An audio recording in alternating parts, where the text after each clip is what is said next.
atención primaria, atención integral de la salud materno-perinatal. Y esta parte la vamos a ver directamente enfocada a la norma técnica número 105 de la Dirección General de Salud de las Personas del año 2004. Sin embargo, que fue después actualizada en 2013 y nuevamente actualizada en 2014. Entonces es una norma que, si bien es cierto, no está completamente actualizada, todavía sigue vigente para el Estado Nacional.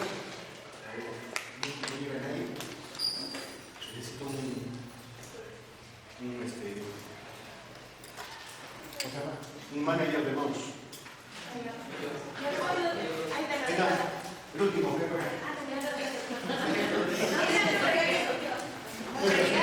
la finalidad de esta norma es contribuir a la reducción de la mortalidad materna perinatal, no solo, a través de abordaje de acciones dentro de lo que tenemos una atención integral, y la parte preconcepcional, la pura concepción y la parte postnatal.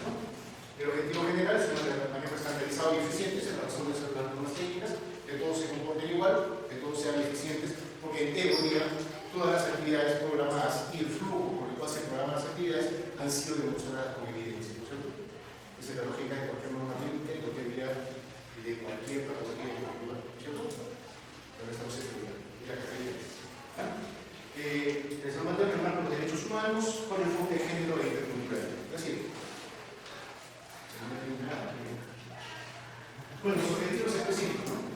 Procedimientos técnicos administrativos basados en evidencia científica, que permiten una atención de calidad integral durante la preparación para el embarazo, la atención prenatal, reenfocada, la atención del parto y la atención del cuerpo. Hablando de una atención prenatal reenfocada, ¿no? Están dando una cualidad adicional. Fortalecer los procesos de gestión que motivan a fortalecer los servicios de salud que van a prestar esta atención, ¿no? Y fortalecer la organización y función de los establecimientos que vienen a la atención integral, sobre todo con el enfoque materno-perinatal como uno de los grupos prioritarios debido a la connotación social que tiene cualquier problema que ocurre en este grupo. Así. El ámbito de aplicación, como toda norma técnica emanada por el Ministerio de Salud, debe ser cumplida por todos los establecimientos de salud públicos o privados a nivel nacional. Sin embargo, muchas veces esas normas técnicas son cumplidas de esta forma, ¿no? Ahí se tienen algunas normas en algunos subsectores que no dan cabida a eso, o simplemente no participan en la formación de la misma y de la norma. Gobiernos regionales, locales, en salud, sanidad de las Fuerzas Armadas, Policía Nacional, privados a nivel nacional. Así es. Hay disposiciones generales en relación a los entes de gobierno para poder brindar esta atención, ¿no? Las listas ingresas que pertenecen a los gobiernos regionales, porque están descentralizadas, y al Ministerio de Salud, remitieron solamente informes de los costos de operaciones, de los casos de movilidad y toda la problemática que se pueda registrar en la atención materna para una retroalimentación oportuna y capacitación psicológica.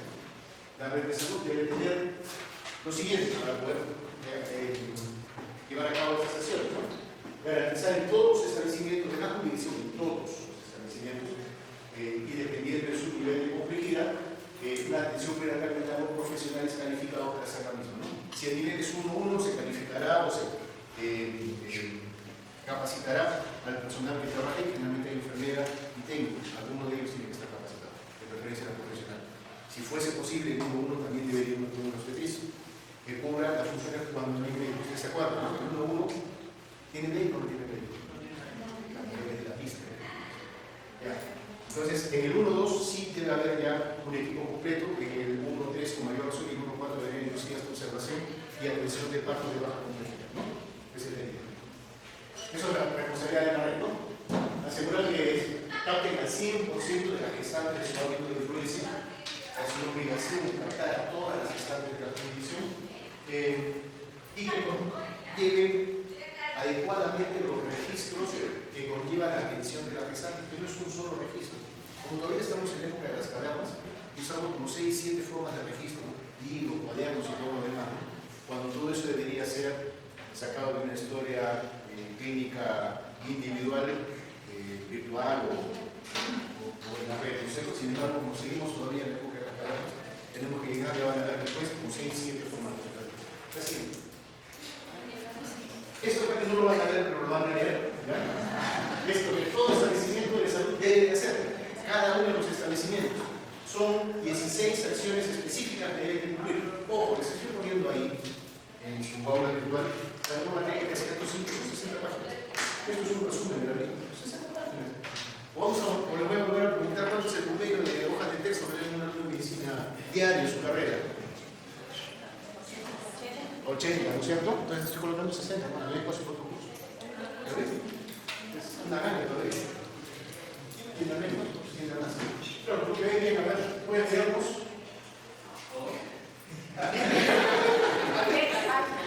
Resumen lo que puede. Eso le está resumido. Sí. Con tiempo establecido de normas para lograr que cada habitante reciba como mínimo 6 sesiones semanales con la finalidad de realizar el examen físico general minucioso, detectando alguna patología que pudiera complicar el embarazo. Contar en cada establecimiento de salud según su nivel de atención como profesional e identificados para la atención integral de la gestante y puerpera, garantizando la identificación, diagnóstico, detección, manejo y cuidados de este objetivo. Los casos de emergencia obstétrica y de gestantes con movilidad deben ser consultadas y dedicadas en medidas a un establecimiento de mayor capacidad respectiva. En los establecimientos de mayor complejidad, función obstétrica y natal de CSR2, función obstétrica y natal de medicina, ante con combinación de atención y evaluación de médicos obstetras, médicos especialistas u otro médico especialista con la participación multidisciplinaria. Ahí está un ratito. Ustedes han escuchado hablar de los FOM, ¿no es cierto? ¿Sí? De funciones obstétricas neonatales básicas, FOM, funciones obstétricas neonatales especializadas y el FONI, que es el de más alto nivel, ¿cierto? No han escuchado nada de eso. Bueno, existe una categorización según nivel de complejidad de qué capacidad puede haber en algún establecimiento en relación a cumplir acciones específicas de control prenatal y cosas de porterio. Y según el nivel de atención va subiendo en complejidad. Los más básicos son los que tienen funciones obstétricas neonatales básicas, FONB, ¿sí? Que generalmente llega hasta hospitales 1-1 o 1-2. Después vienen los FONE, los que tienen funciones obstétricas neonatales especializadas, que son hospitales de mayor complejidad, nivel 2 probablemente. Y finalmente vienen los FUNI, que son los institutos de tercer nivel, llámese maternidad o algunos hospitales de referencia nacional. A eso se refiere, ¿no? Que cada lugar o espacio de relación específico tengan según su perfil epidemiológico la atención obstétrica recomendada, ¿no? Pero ya saben, ¿no? FONI. Sí. Asegurar que cada gestante se le realice el papel de realizar evaluar profesionalmente a cada gestante utilizando cada película, eso va a ayudar a realizar la anemia y evitar su tratamiento oportuno. Disponer las acciones para el seguimiento oportuno de gestantes y puertas, revisando las que dependen de algún factor de riesgo físico o social. Disponer el cumplimiento del registro de todas las acciones que se realicen de la mano. Eso sobre todo, los registros que estamos hablando de como seis formatos diferentes, ¿no? Sí. Asegurar la entrega gratuita y oportuna del certificado de recién nacido arriba, siendo posible la sanción educativa y contravenga lo dispuesto. Los establecimientos de salud público en primer nivel de atención deberán verificar y gastar el 100% de los gestantes de su comunidad una búsqueda activa siguiendo la estrategia de certificación, mapeo o guardar gestantes, el sistema de vigilancia comunitaria u otro utilizado para expresión. ¿Ustedes se acuerdan de que el modelo de atención integral que fue en algún momento la atención integral de familia y comunidad, que actualmente es por curso de vida, parte de lo mismo, ¿no? La identificación de la población, la identificación de los riesgos, tanto individuales como familiares y riesgos sociales, ¿no? De eso, entonces, a lo que se refiere acá es hacer uso de estas políticas, de los modelos de atención, que muchas veces no se cumplen, para tratar de cubrir al 100% las poblaciones en todas sus necesidades. Así es. Los establecimientos de salud públicos cumplen funciones obstétricas renatales deben usar obligatoriamente técnica materna prenatal. Asegurar la elaboración del plan de parto a fin de promover el parto gestante. ¿Han visto el plan de parto, no es cierto? Eso sí.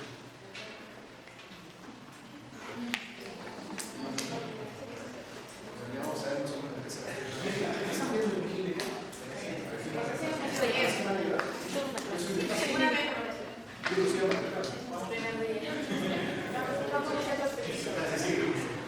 Aplicar y actualizar los estándares indicados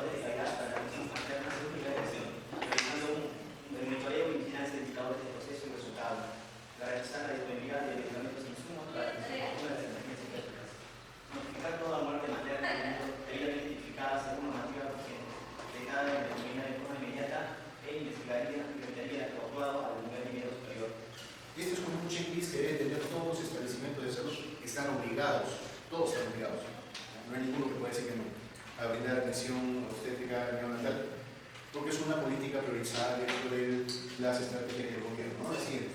Analizar toda muerte materna respetada por el comité administrativo según su reglamento vigente. Así es.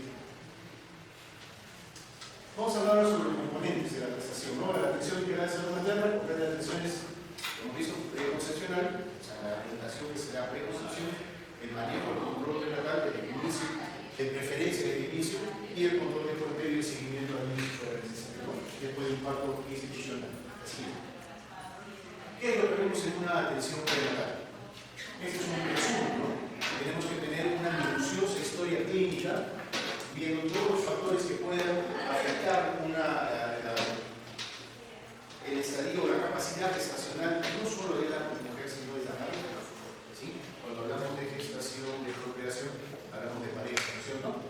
¿Sí? Y así como las parejas tienen derecho a mantener su estado de no concepción, a elegir el método y a que este método no les sea impuesto, como van a ver en su próxima clase. Igual también tienen la capacidad de elegir cuándo tener a sus niños. Y para eso tienen que haber un seguimiento completo, tanto a la relación madre como al posible padre.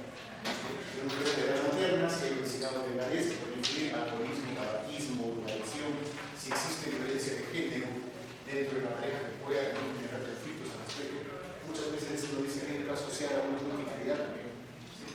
Actividad física o laboral de riesgo, niveles socioeconómicos bajos, de posición alternativa, los antecedentes reproductivos de seguridad previa, de abortos previos, muertes perinatales, correcciones residuales postparto, congénitos, antecedentes médicos que también incluyen hipertensión, diabetes, enfermedades endocrinas, epilepsia, respiratorios, la obesidad que ya hablamos. Y finalmente los exámenes de laboratorio que es básico, como hemoglobina, factoría de H, completa, prueba de virus, sífilis, VIH, ahora se hace VIH, hepatitis B también se está haciendo prueba de destape para el virus del papiloma humano, ¿no es cierto? Todo eso se está haciendo los establecimientos así. Cuando pasamos de la atención preconcepcional y ya tenemos a una pareja cuyo esfuerzo está por dar resultados, está embarazada la señora, ¿no?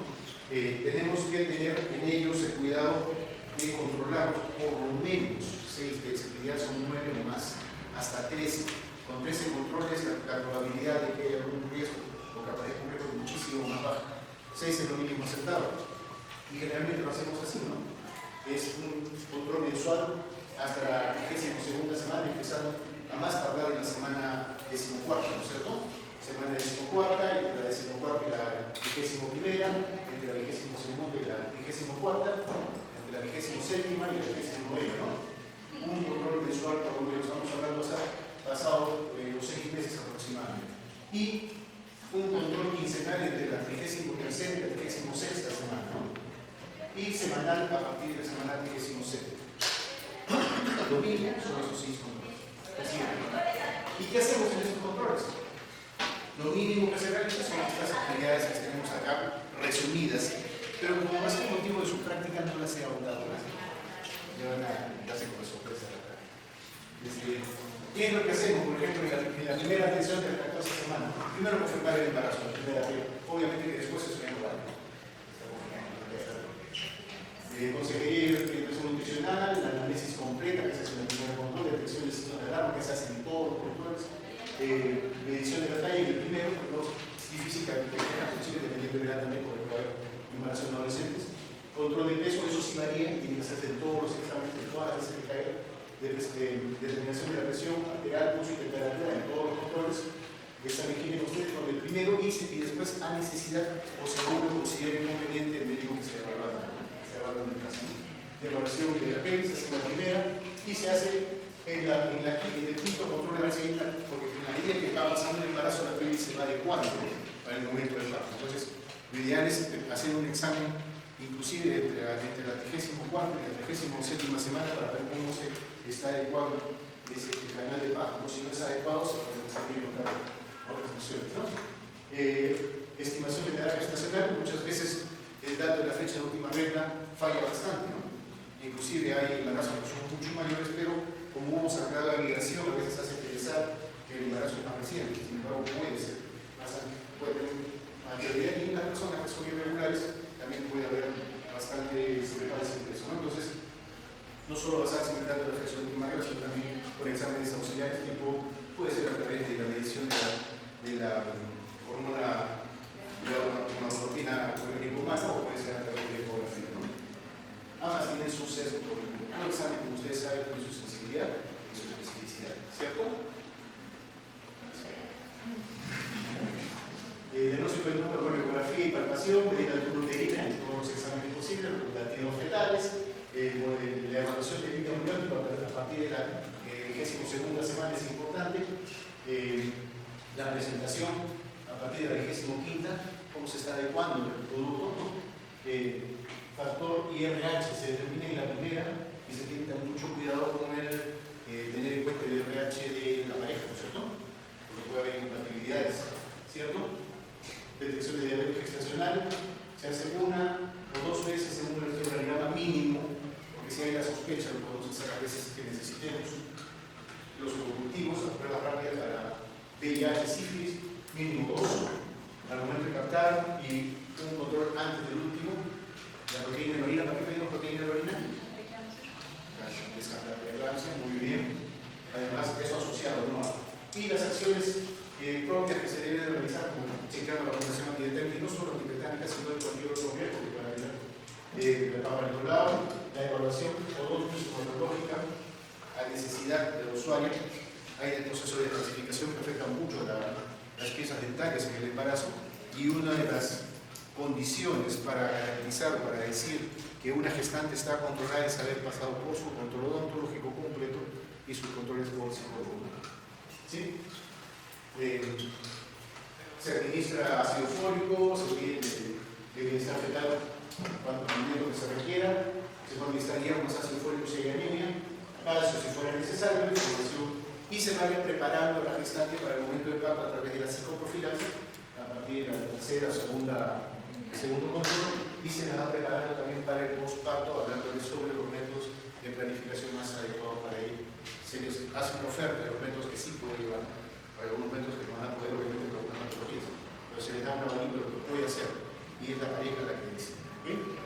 La siguiente. La atención del campo institucional, debemos establecer redes fuertes desde la familia y la comunidad, ¿no? Donde sepan, cuando tengamos promotores o tengamos dentro de la familia la capacidad de conocerse sin verlo, acudir al establecimiento apenas detecte el inicio de la labor de parto. Para eso, en cada una de los promotores se intentar la orientación respectiva. Si las comunidades se encuentran relativamente alejadas, debe haber una coordinación previa para poder tener la disponibilidad de desplazarse, ¿no? Y que no siempre ocurre. Por suerte, aquí en esta región hay 71 establecimientos, pero aún así hay algunos pueblitos que están no cercanos a un establecimiento de salud y a la disponibilidad de una ambulancia en caso de una urgencia mayor o necesidad de una referencia, ¿no? Pero por eso la comunidad también debe estar preparada, ¿no? Coordinar el traslado oportuno y cumplir con las indicaciones del plan de parto que se establece desde casi de la primera entrevista, ¿no? Así, los establecimientos tienen que contar con la infraestructura adecuada si no la tuvieran, sobre todo para una atención de un parto de emergencia que se encuentran alejados. En la zona urbana es mucho más fácil desplazar a la gestante hacia un establecimiento 1-4 o hacia el mismo hospital para un parto seguro. Los establecimientos 1-3 no atienden 24 horas y ustedes hagan hacer los partos son extranjeros. En algún momento se estableció la estrategia de las casas de espera, sobre todo para las gestantes que vivían alejadas, un centro de atención adecuado a su desarrollo gestacional, ¿no? Pues encontramos en algún momento del camino algún riesgo mayor, esa gestante debe ser referida a un FONE, ¿no? Que tenga un establecimiento de funciones obstétricas natales de especialidades tipo hospital, y para eso deberíamos haber pensado hace tiempo en ver las formas como mantenerlas en esta zona, y eso eran las casas de espera, que no sé por qué quedaron en el aire y los gobiernos no están apostando por darle una fuerza, ¿no? La atención debe estar condicionada en ningún momento y debe ser establecimiento de parto, establecimientos 1-4 o en algunos establecimientos estratégicos 1-3 en algunas zonas alejadas, preparan los establecimientos 1 y 3 debido al tiempo que puede discurrir entre esa población orejal y acercarse a un establecimiento 1-4 o un super, ¿no? Es decir, el parto normal tiene que ser atendido por profesionales calificados, tiene que realizar el 100% de los partos sean atendidos por personal calificado. Cuando hay un parto inminente, entonces la persona que esté más capacitada va a tener que atenderlo de manera urgente. Todos debemos estar en el equipo de salud, todos debemos estar capacitados para una atención de parto, ¿no?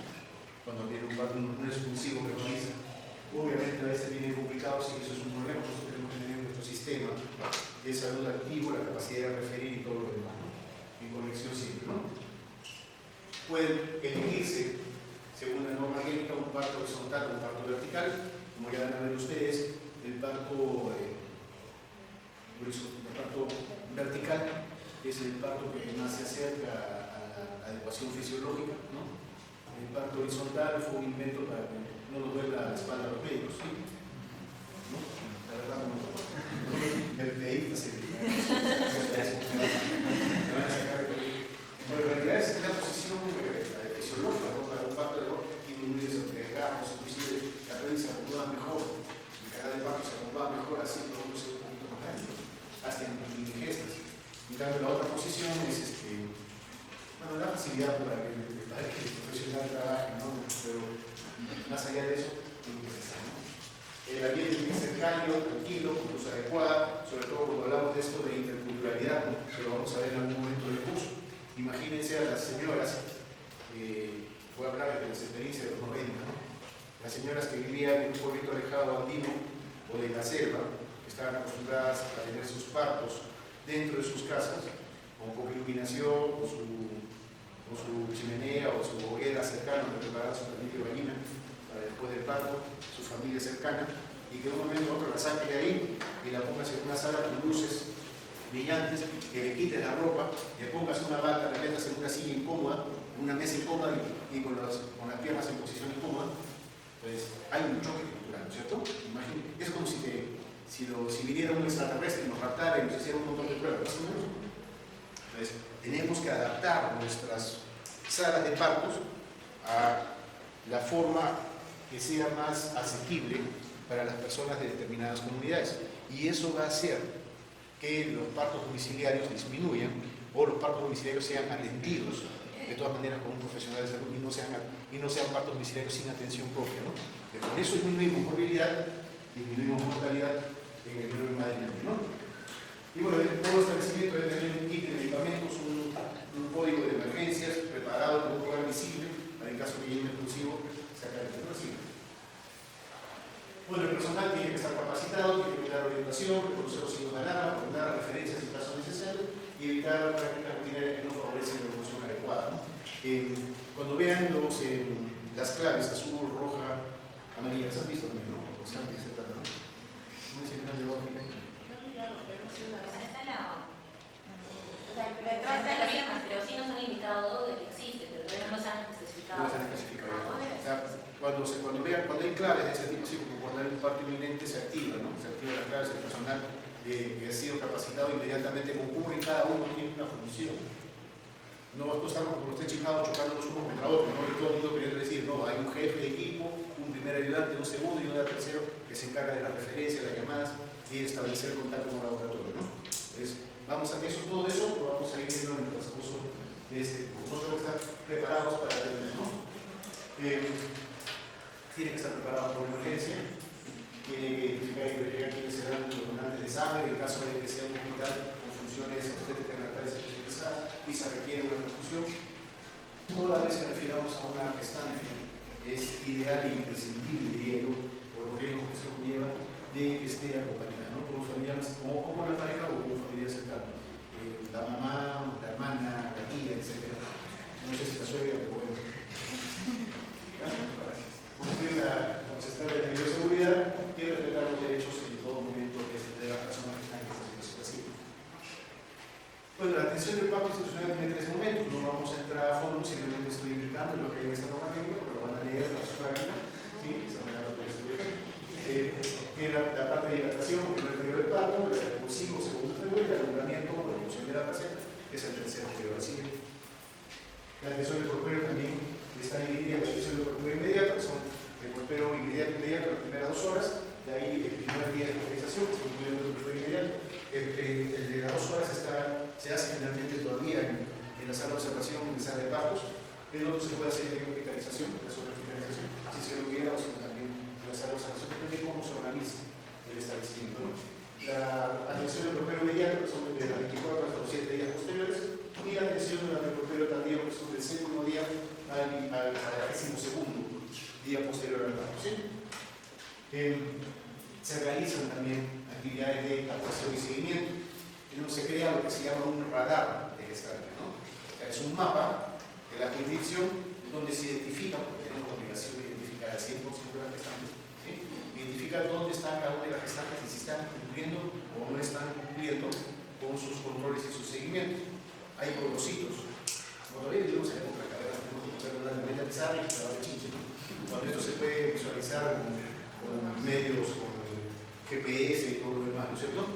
Una pantalla grande, o sea, proyectar y ver dónde está y con continua actividad asociada a este equilibrio, ¿no? Pero cuando tenemos eso, utilizamos papelitos y chinches, exacto. Para determinar si es que asiste, no asiste, si tiene riesgo o no tiene riesgo. Cada uno tiene un rol diferente, se lo van a ver. Se debe garantizar la elaboración del plan de parto.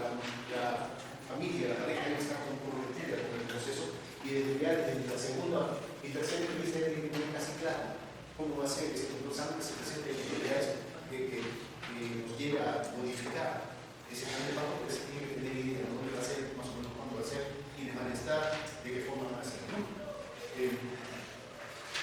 Y bueno, los establecimientos deben garantizar el seguimiento tanto de las gestantes y puerperos según el riesgo que se sea de la protección. Se realizan búsquedas activas en la comunidad, parte del modelo de atención que tenemos, ¿no? Un modelo de atención integral. Si bien es cierto, ahora es como curso de vida, no deja de tener el componente basado en familia y comunidad activo, ¿no? El modelo anterior, el basado en familia y comunidad, ha evolucionado en el curso de vida, no es que se ha quedado de lado, se le ha agregado algo más, ¿no? Entonces tenemos que realizar búsqueda activa y nuestro radar, generar nuestro radar, generar nuestra secuenciación, nuestra intervención y todo lo demás, ¿no? Al 100% lo indica la norma. Esta búsqueda se realiza obviamente con los agentes comunitarios, ¿no? A veces es adecuado invertir tiempo en los recursos de salud para concientizar, socializar e involucrar a personas en la comunidad como agentes comunitarios, porque nos van a servir como la primera alerta de cualquier riesgo que se presente. Son los que nos van a pasar a veces, pero es ideal tener agentes comunitarios, ¿no? Y bueno, cada sector, cada zona va a tener una forma diferente de generar estrategias, ¿no? Va a ser muy diferente la captación de gestantes en una zona urbana, netamente urbana, de una zona periurbana, de una zona rural, ¿no? Se deben crear estrategias. Hay un paquete de actividades de la búsqueda activa, ¿no? ¿Qué es lo que se tiene que hacer cuando se hace búsqueda activa, ¿no? Informar a la gestante, a la puerta, a la pareja, a la familia, que esté planificando tener familia, de la importancia de la atención prenatal, la atención de partos se ha acabado pendiente de idea de tener su plan de partos, que es de ser institucional, que debe controlarse su puerperio y tiene que haber atención de la recién nacidos en el sistema de salud para que el proceso sea adecuado y nos garantice que haya bienestar y salud. Informar sobre los seguros que pueden tener acceso. En algún momento el seguro integral no va a acabar todo, pero se va a acabar el 95% de la población está asegurada en el país. Todos, el 95% tiene acceso. O sea, esa idea de que se pudo hacer examen que no se iba a alcanzar el aseguramiento universal, pues sí se ha dado. Y en muchos casos gracias a la ley. Pero luego vuelve con las puérperas tienen que ser informadas sobre cómo, sobre todo si hay un parto lineal, sobre cómo inscribir a sus hijos en el registro, ¿no? Y establecer y programar hacer casitas posteriores para un control adecuado, ¿no? Así. ¿Qué se hace en una visita domiciliaria? Estos son paquetes de actividades en la visita domiciliaria tanto para la gestante como para el puerperio, ¿no? La educación y el autocuidado, que son solamente las gestantes sino la familia, la importancia de la atención prenatal, ver si están adecuadamente manejadas en relación a la niña el sulfato ferroso o el ácido fólico, ¿no? El estado vacunal, los riesgos de enfermedades transmisibles como VIH sobre todo, ver si hay evidencia, eso es muy importante, muchas veces olvidamos esto, y el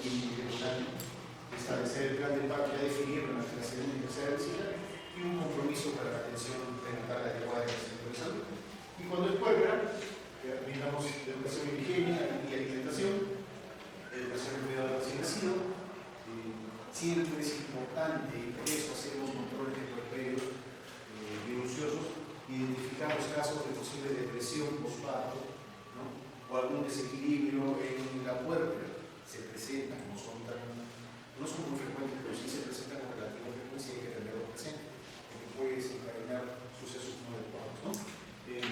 Si hay que identificar violencia, informar sobre la importancia de la planificación, ver signos de alarma en las gestantes, sobre todo las gestantes inmediatas, ¿no? El registro de línea, el certificado de nacimiento y el DNI del recién nacido, y el compromiso para todos los controles posteriores hasta que acabe su periodo de convenio después de poder recibir un segundo día postparto, ¿no?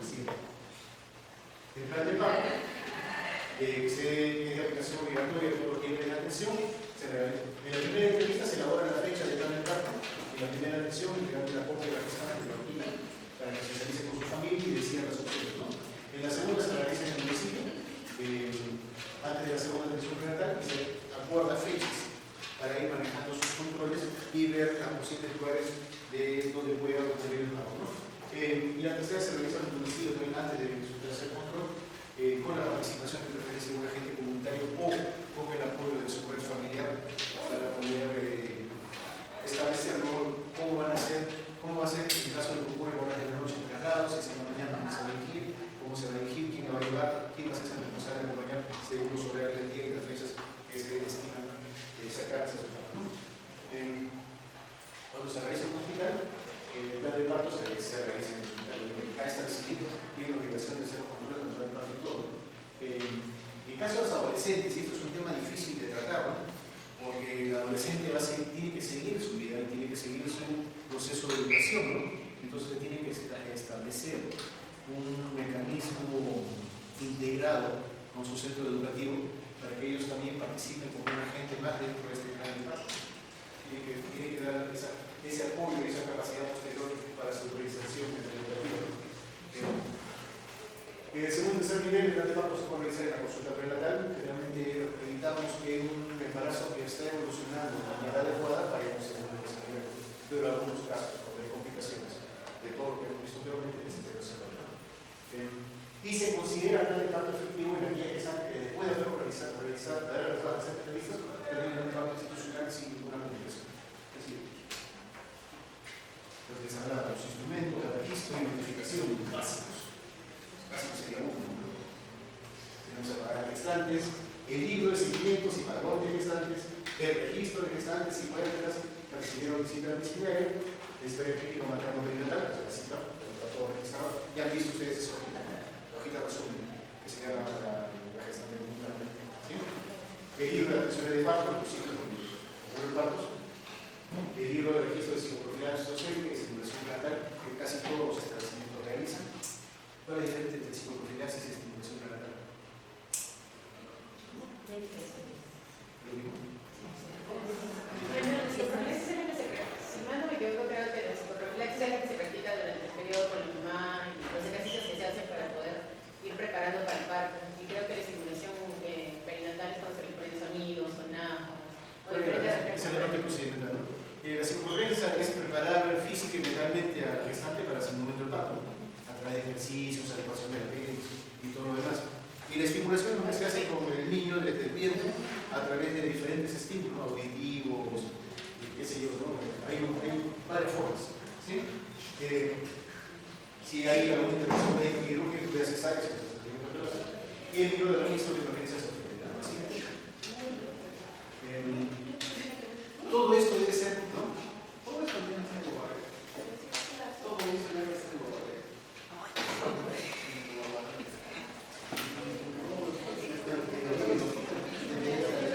Sin embargo, los países todavía tienen sus hojitas ahí. Si tú tuvieras la atención del usuario en tu computadora, en tu historia integrada virtual, lo suben en segunda instancia.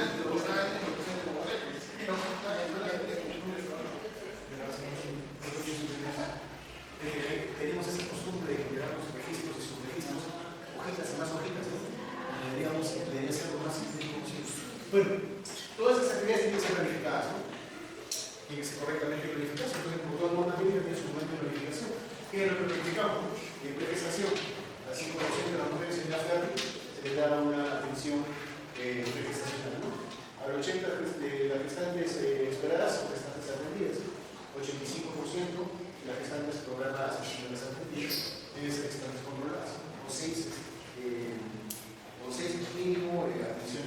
prenatales, ¿no? La ciloprofilaxis mínima 60% y la atención con complicaciones que si no posible que el 15%, ¿no? ¿Qué puede ser más?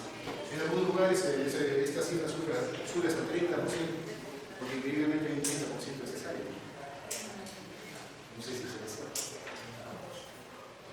La atención de parto, complicada, porque no es el 10% del total de parto, y el parto quirúrgico no debe superar el 15%, acá con el 20%, sobre todo porque todo proceso de planificación también lleva el proceso de implementación de insumos, ¿no? Entonces hay que planificar para y la atención del puerperio que debe ser al 100% de los programados y con complicaciones porque se ve posible paciente. Las referencias y contrarreferencias, muy importantes. Tenemos un sistema de referencia y contrarreferencia activo en todo el país, con normas técnicas que siguen siendo de su antigüedad, siguen estando vigentes, y eso nos permite hacer una derivación oportuna de cualquier paciente, sobre todo de las gestantes, cuando tenemos problemas que complican este embarazo. Tenemos que tener en cuenta siempre el riesgo o el tiempo de sobrevivencia estimado que puede haber de algunas eventualidades en la gestación. Esta es una idea, según una revisión que se hizo algún tiempo sobre más o menos qué tiempo nos da cada tipo de emergencia ¿cómo se llama? Hablamos de la parte de ginecostética. Una hemorragia postparto nos da menos de 2 horas para tomar decisiones y controlar. Un anteparto podría darnos hasta 12 horas, realmente menos. Una ruptura uterina que nos da un día, realmente he visto que la ruptura uterina se hace mucho más rápido. En todo caso, esto es una idea muy alentadora. Un eclampsia de 10. No se da sobre inmediatamente, pero es una idea que está plasmada dentro de la norma técnica, ¿no? Para esos tiempos son muy largos, se dicen más cortos. La capacidad de respuesta de una emergencia es lo más rápido posible y tan larga, ¿no? Y bueno, el sistema de referencia y contrarreferencia tiene que estar en estrecha relación con los sistemas de traslado. Si no tiene traslado propio, a través de la comunicación con el sanguíneo. Antes de referir al paciente, esto lo vamos a ver más específicamente cuando vean sus claves, ¿no? La provocación de la línea, cómo se debe actuar y cómo se debe preparar a la gestante para la referencia, ¿no? Se coloca generalmente dos vías, 16 o 18, se realiza la vía libre si requiere los signos de comunicabilidad por cálula. En caso de sangrado, la posición es sagrada, son los miembros inferiores en elevación. La temperatura corporal que debe mantenerse, el registro de las funciones vitales debe ser continuo, incluyendo diuresis y latidos fetales. Y el personal competente que hay en esta referencia, el familiar que acompaña las maniobras para reducir las pérdidas sanguíneas que conocen la manga verde cuando viene la cuadra roja. En caso de convulsiones, asociadas sobre todo a la hipertensión en el embarazo, pero van a ver también en su clave azul qué medicamentos emplear y cómo emplearlos con frecuencias, la combinación con la parte final, el procedimiento informado para el traslado y establecer la conexión con el establecimiento que recibe el usuario para una atención más profunda. ¿Qué referimos? ¿Y a dónde referimos según el riesgo? Una de las letras podemos referir a un establecimiento con funciones obstétricas locales especializadas, ¿no? Para que reciban indicaciones de especialistas, o sea, el manejo conjunto entre el ginecobstetra y el endocrinólogo. Una cardiopatía puede ir a un FONE o a un FONI. A veces las cardiopatías requieren un abordaje mucho más complicado y al ser más complicado son niveles de energía mayor. La neurología es igual. En el caso de epilepsia, puede ser manejarse inicialmente un FONI si hay algún trasfondo nuevo. Podría referirse a un FONI. El abuso de drogas, un FONI. La anemia severa, generalmente en un centro con funciones obstétricas de mayor capacidad. Entonces se hacen establecimientos de primer nivel y hospital. Hospital nivel 1. El IH reactivo se refiere a un centro especializado, en este caso tenemos los hospitales. Antecedentes de enfermedades genéticas, obviamente van a ser especializados para el estudio genético reactivo. Si hay coordinatos previos, puede ser a un centro especializado, un centro básico, embarazo múltiple, de preferencia a partir de fuera hacia arriba. Muchas veces el básico no tiene la capacidad para resolverlo. La retardo de crecimiento uterino igual, los antecedentes de preeclampsia igual, la cesárea previa igual, si el FON tiene la capacidad y tiene la quirúrgica, ¿no? Y la presión sanguínea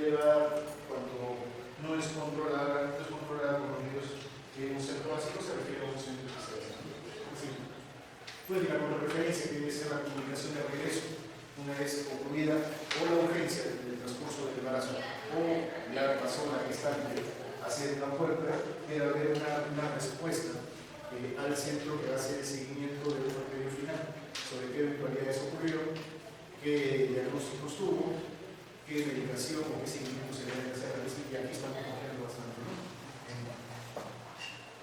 La historia de hipocrepisis debe comunicarse al establecimiento de origen, debe hacer el seguimiento de lo que se indica, debe ser respetuoso con el centro profesional que corresponde, y se debe dar facilidades a los usuarios para, en caso de que haya sido referido y requiera seguir su atención aún después del parto, requiera seguir su atención por especialidades o por interconsultas, debería brindarse la atención directamente, no mandándola de nuevo a hacer otra referencia.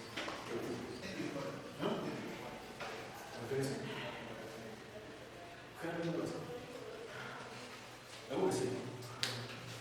Gestión de la capacitación del ser materno es importante, se debe capacitar a todas las personas que participan en el proceso de atención a los gestantes y investigación de salud materna. No solamente la investigación, pero la investigación de todo nivel, y eso nos permite generar evidencias para mejorar nuestros procesos internos.